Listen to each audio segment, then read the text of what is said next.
You know, Ned's earliest fights were in the 60s and 70s, making sure that the big thicket was preserved and opposing the Trinity barge canal, which was an outrageous project that was going to channelize the Trinity River from Fort Worth well into East Texas. There's not many around for those days, but Alan Steelman was the Republican U.S. representative for District 5, and he helped Ned on both of those fronts. And he asked me to send love to Genie and read this tribute to her and to Ned. I'm sorry I can't be there today to join you for this tribute to Ned and Genie and the long overdue upcoming biography of Texas's greatest conservationists and environmentalists. The terms forest bathing and nature therapy are becoming more and more common usage as we come to recognize the importance of nature to our physical and mental well-being. Ned and Genie were pioneers in ensuring that there would be forests to bathe in for many generations.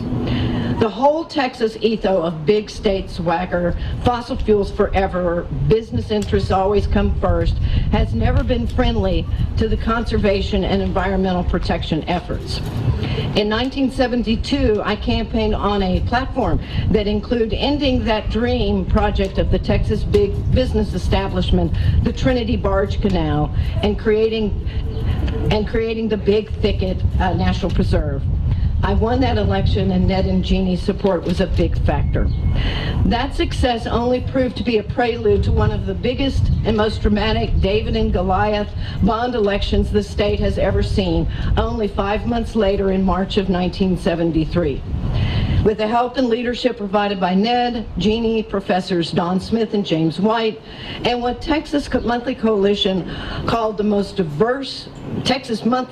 most diverse coalition ever assembled for a Texas bond election, we defeated that canal, carrying all 17 counties from Dallas all the way to the Gulf. It's not hyperbole to say that that was a political earthquake to the business establishment interests that had run state politics for over 100 years. The next 2 years would see several pieces of legislation indebted to Ned's conservation efforts. I have pledged my full support to this team, and I know all of you will as well, in creating a full and complete history of Ned and Genie's amazing contributions.